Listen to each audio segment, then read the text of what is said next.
My family sold my inheritance to fund my sister's wedding.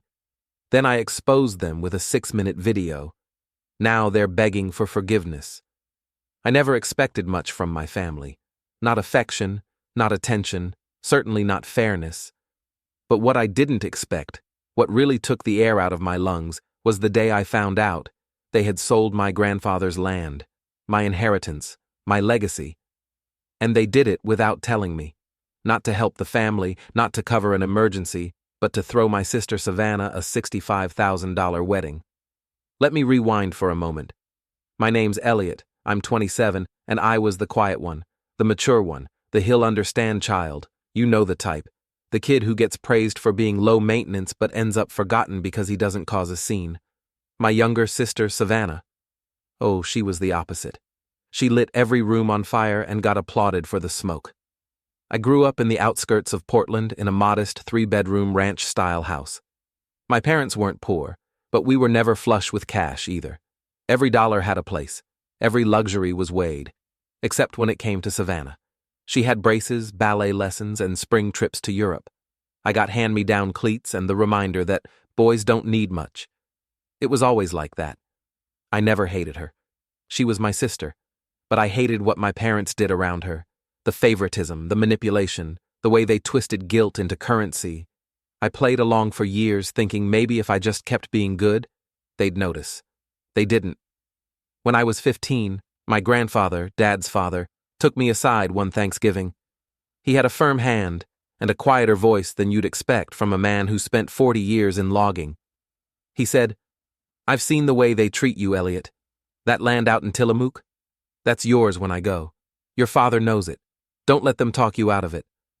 I nodded, not fully understanding, but grateful. He died 3 years later. I was a freshman in college, working 2 jobs and eating off-brand ramen in a dorm that smelled like mildew and dreams. I waited for some news, legal, financial, anything. But none came. When I asked, my father just waved it off. There was nothing official, he talked a lot. You know how he was.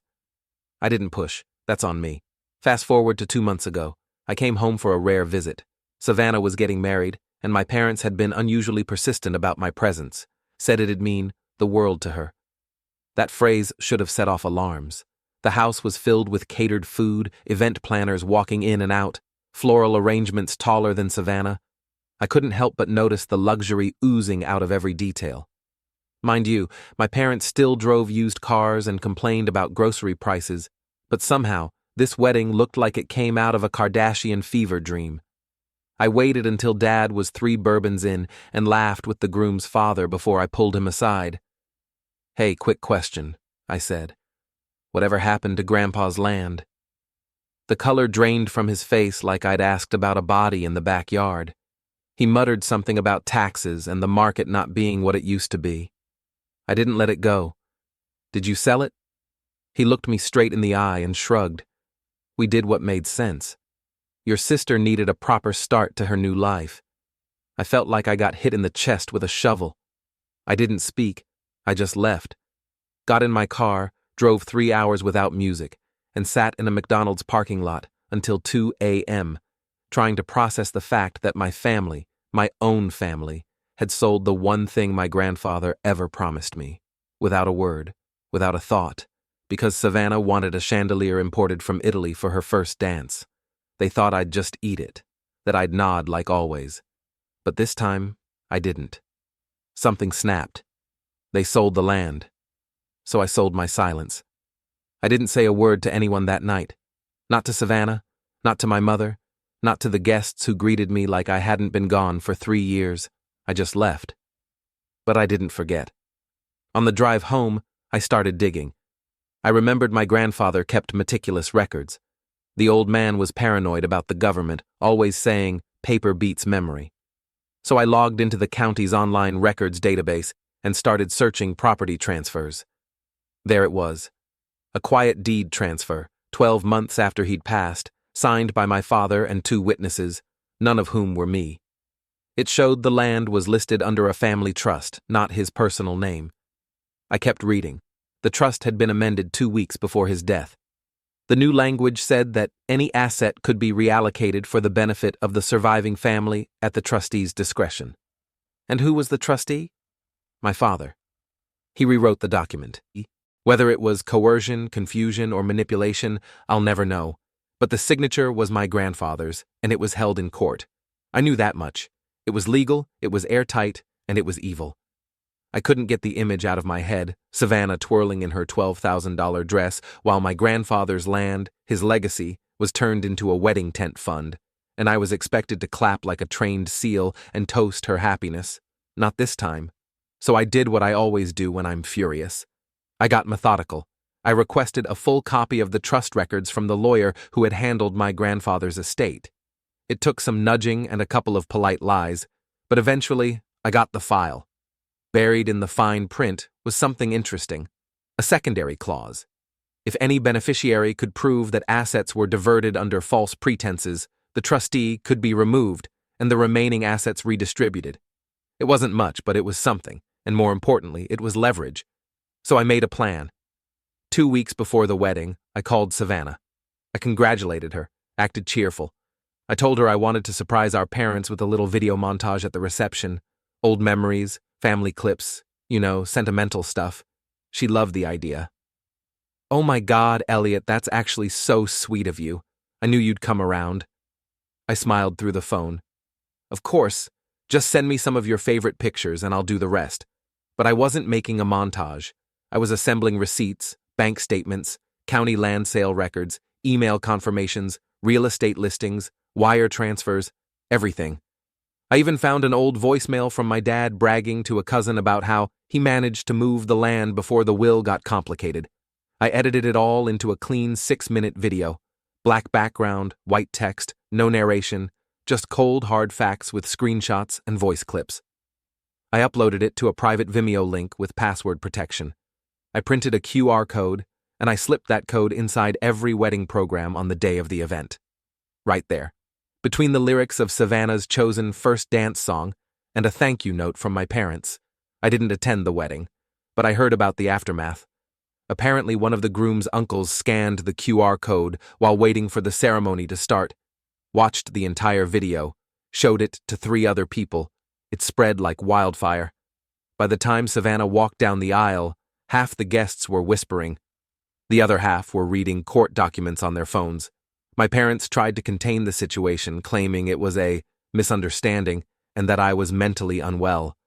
But they underestimated how well I prepared. Everything in the video was sourced, cited, and traceable. Savannah didn't speak to me for weeks. But then she did. I got a call at 2:12 a.m. She was sobbing. Her honeymoon had been postponed. The groom's family wanted answers. She said I ruined her wedding.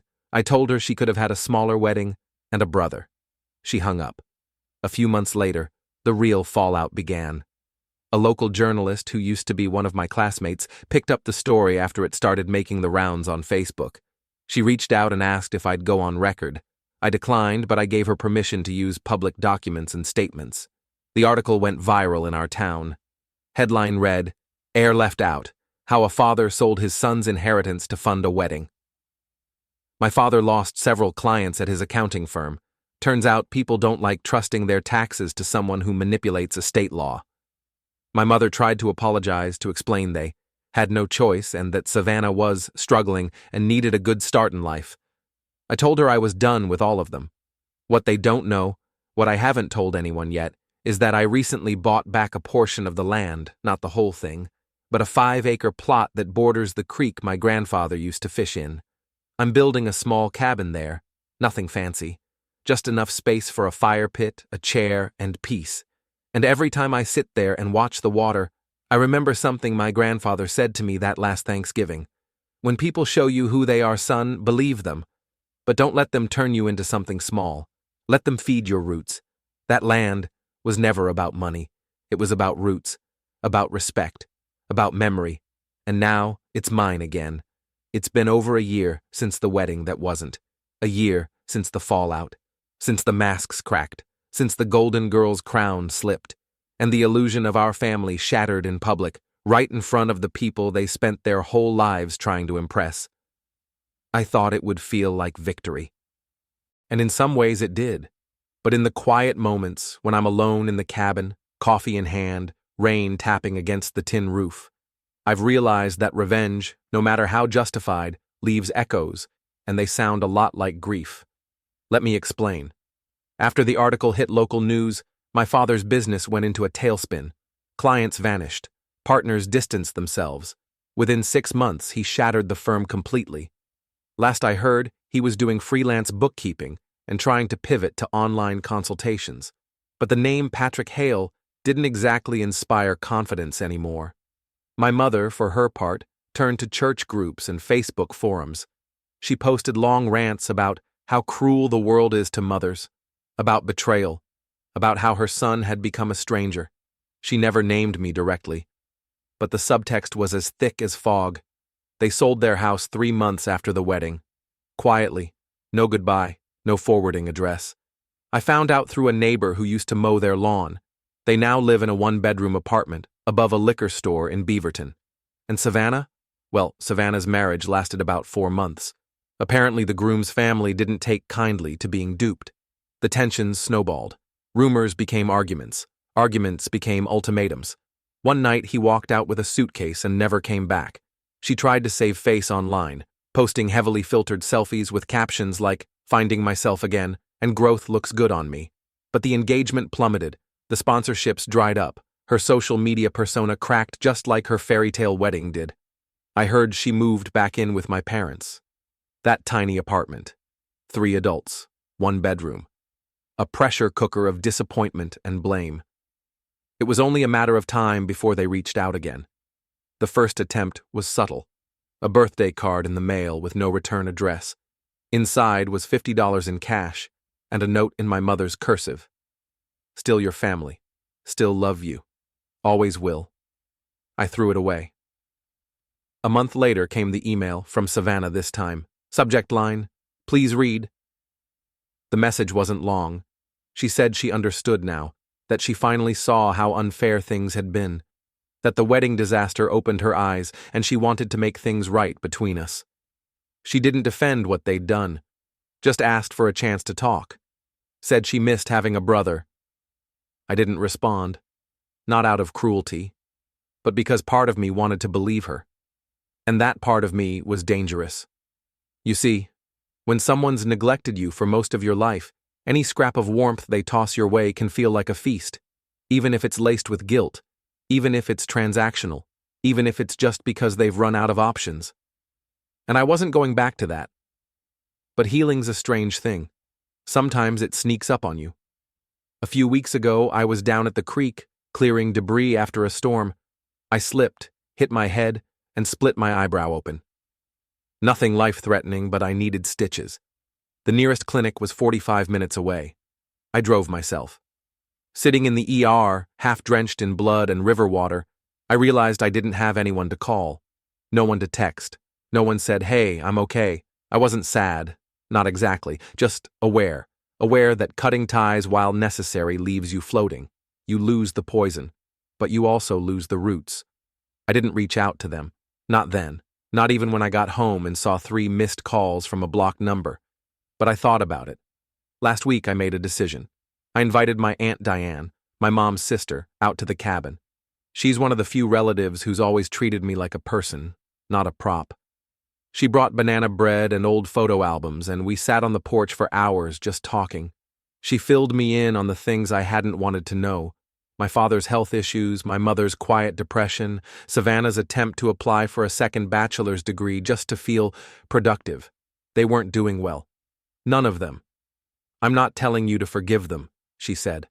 "I'm just saying, you don't owe them pain either. Sometimes indifference is the cleanest cut." That stuck with me. So here's where I am now. I'm not angry anymore. Not really. The rage served its purpose. It cracked the surface, forced the truth out. But it doesn't live in me the way it used to. I haven't unblocked them. But I've stopped rewriting the past in my head, trying to make it something it wasn't. They were who they were, and I am who I am now. I've planted fruit trees on the land. Apples, plums, one stubborn pear tree that refuses to bloom. I don't know if I'll ever build more than this cabin. I don't know if I'll start my own family. But for the first time, the future doesn't feel like something I have to earn through suffering. It just feels open, free. If my mother writes again, I might read it. If Savannah sends another email, I might reply, not to fix the past, but to let them know that I survived it. And maybe that's enough. I never actually sent the letter. I wrote it, yes, on real paper, not a screen. I sat at the desk in my small cabin with the window open, the breeze pushing the curtains around like they were dancing to the silence. The letter began, to my mother, father, and Savannah, and ended in a way I didn't expect. Not with rage, not even with disappointment, but with stillness. That's the twist, isn't it?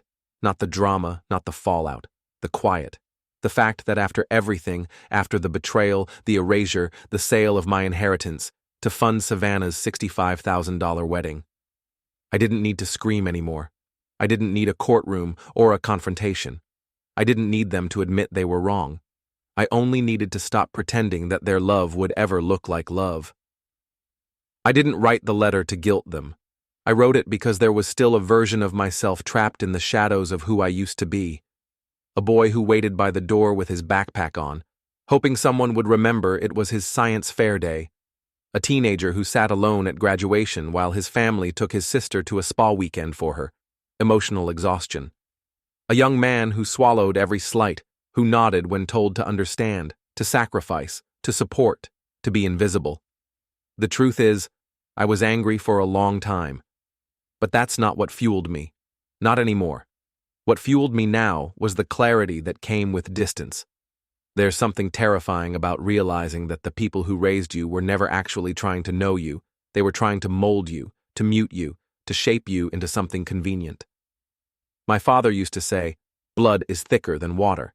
He used it to guilt me into staying, into coming home, into silence. But that's not the full quote. The original is, the blood of the covenant is thicker than the water of the womb. In other words, the relationships we choose can be stronger than those we're born into. And that's the truth I've come to live by. I didn't return their calls. Not after Savannah's wedding collapsed under the weight of a scam and their money vanished. Not after the article exposed the land sale and my father's accounting firm crumbled. Not even when my mother mailed me a birthday card with a $50 bill and a shaky note that read, "Still your family. Still love you." I didn't answer when Savannah emailed at 2 a.m. weeks later, writing that she finally saw things clearly, that she understood now, that she missed me. I didn't respond, not because I hated her, but because I knew any warmth she offered now was transactional. She wasn't reaching out from remorse. She was reaching out from ruin. I suppose this is where you expect the story to circle back, for me to walk into their lives at just the right time, for there to be hugs, apologies, some neat reconciliation. But no, I let them go. Not to punish them, to free myself. The hardest thing I've ever done was not walking away, it was staying gone. Because despite everything, there are moments, late at night usually, when I think about my mother's cinnamon rolls, or my father's old jazz records, or the way Savannah used to fall asleep on the couch with on her chest, before she became the golden girl. Those moments come like small waves of nostalgia, soft enough to drown in if I'm not careful, but I don't swim toward them anymore. Instead, I sit on the porch of my cabin, drinking coffee and listening to the wind. The land they sold away from me, I bought some of it back, not to spite them, to reclaim something that was never about money. The land remembers me. It holds memories that are real, not rehearsed. Sometimes I think about forgiveness, and here's the twist most people won't like. I did forgive them, not because they earned it, not because they asked for it, but because carrying their failures in my chest was starting to feel like a second inheritance I never agreed to. But forgiveness doesn't mean access. It doesn't mean phone calls and family dinners and pretending nothing happened. Forgiveness is a locked door, and they no longer have the key. My aunt visited once, brought banana bread and old photo albums. We talked. She told me my parents were in bad shape, financially, emotionally. My father's health was declining. Savannah was back home. Everything they built around her image had collapsed. She said I didn't have to forgive, but that maybe I didn't need to hate either. That indifference could be the cleanest kind of freedom. I think she was right. That's the real ending to this story. I didn't get revenge. I didn't win. I just stopped needing anything from people who only saw me when I was useful. I stopped begging to be chosen by people who had already written me out of the script. I left the stage and the play went on without me. Until eventually, it collapsed. And I'm okay with that. I still haven't sent the letter. I don't think I ever will. But writing it helped me understand that healing isn't dramatic. It's not a moment. It's a decision. And for me, that decision was made not with noise, but with silence. With boundaries. With building something no one can take from me again. If they ever ask what happened to their son, I hope someone tells them. He didn't disappear. He just arrived somewhere they couldn't follow. And this silence? It's not revenge. It's peaceful. Thanks for watching and diving into this wild family drama with me. If you love Reddit family drama, don't forget to subscribe and turn on notifications so you never miss the next one.